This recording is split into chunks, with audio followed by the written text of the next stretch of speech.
Welcome to Create New Futures, a show about thought-provoking ideas and practices you can use to create and shape your future in life and in business. Join Aviv Shahar, author and innovation strategy consultant, as he shares his proven strategies that have helped clients create breakthrough results. Aviv has guided executives at Fortune 100 companies, and now he wants to help you. This is Aviv with a new episode of Create New Futures, and I call this episode A Tale of Two Lifeguards. And what I'd like to do on this episode is bring the focus to a critical factor. Actually, what I'm going to address is a live or die factor. What I'm going to reflect on is not only pivotal and central for success or failure, and even more so to the victory or defeat choice. It often defines life or death. Here is my tale of two lifeguards. But first, let me paint the picture and offer you the context. We do what I call the bi-coastal American dream. This means that Seattle is our home base during the summer, and Jupiter, Florida is where we do the winter. And so during the winter months, I get to run on the beach and swim in the ocean every morning, which is really quite a spectacular way to start the day. In fact, when it gets stormy or chilly for Florida in the January-February timeframe, and chilly for Florida means mid-60s, on those mornings I'm typically on my own, in what I fondly call my semi-private beach. My rule is I never miss my ocean visit. Calm or storm, warm or cold, I have to visit Dr. Ocean. I should do a different episode on Dr. Ocean one day. The best, most reliable, and most faithful doctor on earth. Anyway, over the last few years I've developed friendly camaraderie with our local lifeguards. One day, a few years ago, I rescued a drowning boy, and they insisted I should put on the lifeguard's red swimming suit to make me one of them. Occasionally, a couple of them will join me for their morning workout and for a swim from flag to flag that mark the perimeters of the guarded beach. Mikey is the best swimmer of them all, and he introduced me to the body surfing rolling technique and helped me refine my butterfly style to a point that he even pulled me into 2 IM sets flag to flag, that's swimming the 4 swimming styles in sequence. Now this year the lifeguards started to rotate positions, and they brought in a number of new team members. One morning, as Sarah and I showed up at the beach, we noticed that Mikey was collecting the dry seaweeds on the shore. He explained that at the edge of the guarded beach, the dune was destroyed earlier in the season because of the maintenance work that heavy tractors performed in the area. To reconstruct the dune, you cannot just dump sand there, he pointed. You need to add seaweeds and then plants to help the dune hold its structure. But why do you do this, Mikey? This is clearly not part of your job description as a lifeguard, asked Sarah. Well, I love the place, it gives me sustenance, and I want to protect it and keep the ecosystem healthy so that others can enjoy it too. In our job as lifeguards, we are expected to use the first hour for workout. And so for a couple of mornings, I can give this time to pay back to the place I love and that provides me with both livelihood and the love of my life. The following morning was a stormy and windy day, and a different crew was hiding in the lifeguard's tower when I showed up. As is often the case in such days, I was the only person at the beach, with 2 odd fishermen outside the guarded area. I did my running against the wind, which is a robust workout by itself, and then dove in the water. When I looked up for my swimming markers, I realized the 2 yellow flags defining the perimeters of the guarded beach were not up. I dashed out of the water to the lifeguard tower. What's happening? Where are the yellow flags? I asked, catching my breath. No one is here today, and so they serve no purpose, was the dismissive reply from Parker, a new lifeguard I have not met before. I looked at him with surprise and turned to dash back in the water. It was just too cold outside. Now I'm swimming hard in the stormy ocean, and I'm thinking, something about what I've just witnessed doesn't feel right. The easiest thing in the world is to dismiss it and move on. But I have a part of my mind that captures the odd moment that carries the learning and teachable value, and it works to develop the picture. This is part of my process. I allow the slow, deciphering mind to do its work for me. It gets into process when I allow myself to be puzzled, and it has an interesting way of working. If you have ever been in the old photography development room, I'm talking pre-digital photography, when you developed the film and created the pictures in the darkroom using the chemical developer that converts the latent image to a visible image on the paper, if you've experimented with this process, you know it takes a little time as you put the paper you projected on and place it in that chemical liquid to let the picture gradually appear. The point is, the picture gradually comes out of latency and into focus, and you have part of your mind that works just like that. I describe in my book, Create New Futures, the 3 speeds of the mind, and I call the middle speed the pondering mind. And that's the pondering mind in action, as it develops the picture and connects the dots gradually. But there is more to it. Your pondering mind knows what you're interested in, especially when you've been working to solve a problem for a long time, and when you have a lifelong fascination with a subject. The greater the intensity of your inquiry, the richer the yield of insights and revelations that the pondering mind will produce for you.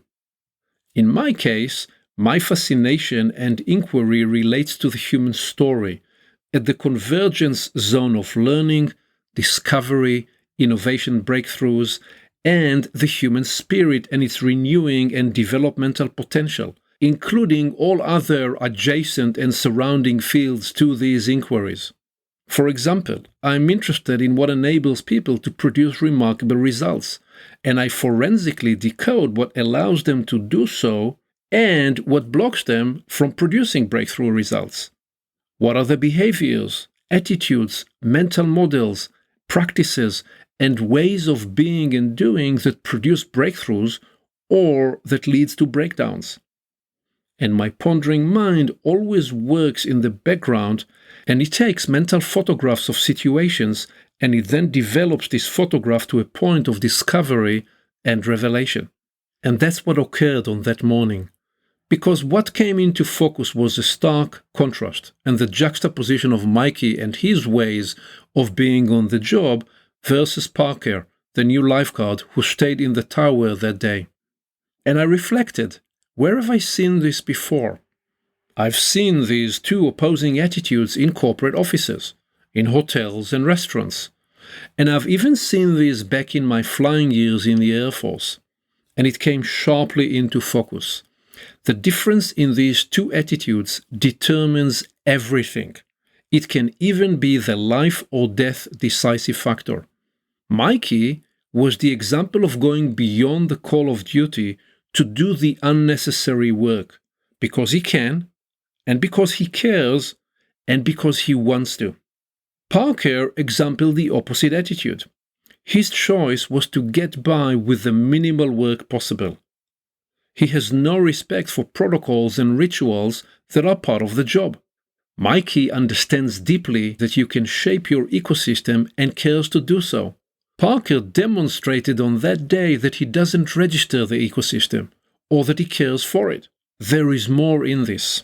Mikey represents the people that show up for work to make a difference and create a contribution. Parker was not operating inside the contribution mindset, but was in the convenience and expediency mindset. It did not occur to him that putting up the yellow flags is about much more than the utilitarian value of the moment. What was the missing consideration? What was the attitude that Parker was not sensitized to? I'm talking about the presence of attentive care that's prepared to do the extra unnecessary work. Where do you see it? You see it in the farmer who walks the perimeters of his grounds to find out what needs fixing. You see it in the policeman who walks the street and greets people to demonstrate his presence and to give the neighborhood assurance. You see it in the pilot who walks around the aircraft to run his visual checklist, not because he distrusts the ground crew, but because the ritual itself puts him in the mental frame of attention to details. And you see it in the nurse who provides confident encouragement as she patiently holds the hand of the patient. And so is the case with every profession. You will find the protocols and rituals of alert readiness, of quality control, and of watchful surveillance, and they always have multiple purposes. There are rituals that declare presence. They are saying it is safe, I'm here, and I'm watching. And they alert the person performing the ritual to join in the great traditions of all the other professionals who perform that job too. There is an invisible bond to these acts, a form of an unspoken oath which connects and ties the person involved to a web of professionalism, know-how, competence, and that activates the alertness to perform at the highest possible standards as represented by the keepers of these jobs. And Mikey goes beyond that in working to restore the sand dune of the place he loves, the place that supports him, and he chooses care over expediency. It is the choice that creates a legacy of continual improvement. On the other hand, get by expediency enable the erosion of standards. Doing the unnecessary work when no one watches, out of love, devotion, and care, is at the foundation of almost everything good and beautiful we find in this world. Show me something awesome, and we will be able to find the people that exercised tremendous care and dedication to enable it. Cutting corners and abandoning purposeful routines and rituals for convenience because no one is watching is the beginning of most great disasters. These two attitudes and ways of being and doing not only separate glory from oblivion, but in moments of crisis they separate life from death. Creating a new future for you and your family, for your team and your business begins with just such a choice. The choice to do the unnecessary work, to go beyond the call of duty, to bring forward your focused presence, love, and dedication. Here is my insight. We each have both lifeguards in us. We each have both Mikey and Parker inside. And every day we get to choose. Who will we be? Who will we bring to life? I've found that when I make the Mikey choice, I am always the first to be rewarded. When I choose care over expediency, I experience a rush of energy, uplift, and a sense of renewal. It's quite simple. The receiving is in the giving, and the joining of blessings find those who care without counting. And I bet you have that experience too. I bet you have those moments and days where you do what's right, when no one watches, and then you decide to go the extra mile beyond that, because you can, and because you care. And I bet you have experienced the empowerment and the fortifying joy that came with that choice, to improve quality, to ensure safety, to be present, and even to offer a simple act of kindness and help a stranger. When you and I make this choice, we set in motion new futures for ourselves and for the people we touch. And that's what we're here for, to bring forward care, dedication, and love, and to help create new futures. Thank you for listening. Aviv always encourages his clients to identify the one or two ideas they can move forward into action immediately. What will you capture and apply today? You can always begin with a small action and then build momentum over time. When you move forward from an idea to action, you get immediate ROI, return on the time you invested, and return of learning. And then the learning cycle builds the success propulsion. One more thing. You can reach Aviv directly by phone and email to discover how he can help you create a new future for your business and organization. Creating your new future can begin today.